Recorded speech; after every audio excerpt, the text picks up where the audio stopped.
Hello everyone.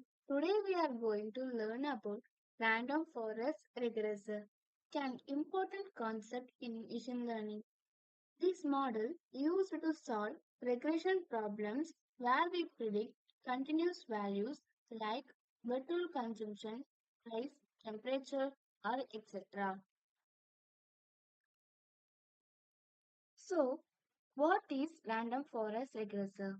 It is an ensemble learning method, which means it combines multiple models instead of using just one. Here, it uses many decision trees, sometimes 100 or more. Each tree gives its own predictions, and finally, we take the average of all predictions. This makes the result more accurate and samples compared to single decision trees. Now, let's important the key concepts behind random forest. First, ensemble method. First, this ensemble method, this means combining multiple decision trees to improve performance. Next, in bagging, it's also called bootstrap sampling. Here, each tree is trained on a random subset of data.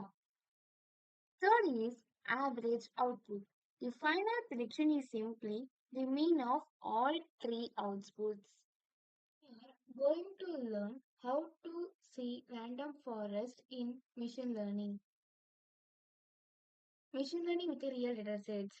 We will build a model to predict petrol consumption based on the different factors. I will explain everything step by step from loading data to calculating accuracy. So even if you are a beginner, so you can learn easily, understand these. Let's get started. First, we import the required libraries. First, we can use a NumPy as a numerical operations. Then we can use as a pandas for to handle the datasets. Then and we use matplotlib for visualizing through. Here are the mainly focus on the model. These are the libraries are very important in almost every machine learning projects. Now we upload our datasets. These datasets contains main information of petrol tax, average income, travel highways, population driver license, petrol consumption, and our target is to get a petrol consumption. The head function show the first of five rows so we can understand the data structure. Next, we can separate the input and the output variables. Cap6 equal to Cap6 equal to data.ilog semicolon of 0 is to 4. Caps y is equal to data.ilog semicolon of -1. Here, Cap6 contains as the input features and Caps y contains as the target variable or target value of petrol consumption. This step is very important because machine learning models learn from inputs to predict outputs. Now, we split the datasets into training and the testing model. Next, we import there from sklearn.model selection import train test split. Then x train x test y test equal train test split x comma y text size equal 0.3 random size equal to 42. 70% of data is only used for their training, 30% of data is used for testing. Then we check the shapes, print training feature shapes, xtrain.shape, then print training label shape, ytrain shape, print testing feature shape, xtest.shape, print testing label shape, ytest shape. Next, we import their main model. Now comes the main part of building the model. From sklearn.ensemble, import random forest regressor. Here, random forest creates multiple decision trees, we use 1,000 trees for better accuracy. Each tree takes the predictions and the final output is the average of all the trees. This helps reduces errors and improve performance. Now we start our model prediction of rf.predict catch x text. These predictions are the model's output for unseen data.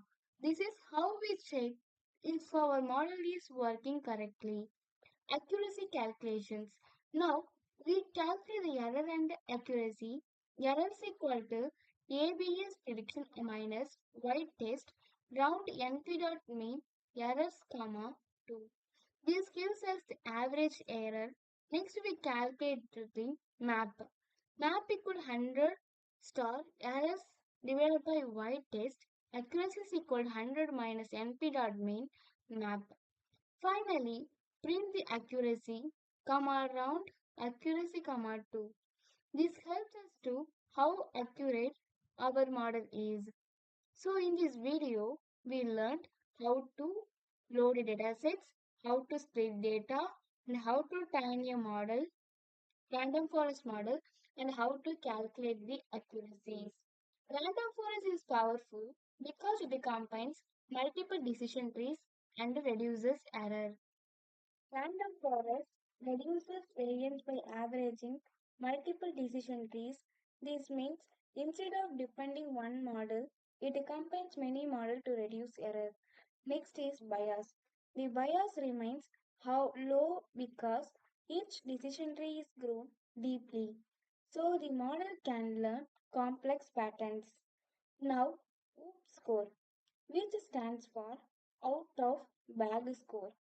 Around 37% of data is not used while training each tree. This unused data is automatically used for validations. So we get a free accuracy check. Finally, feature importance.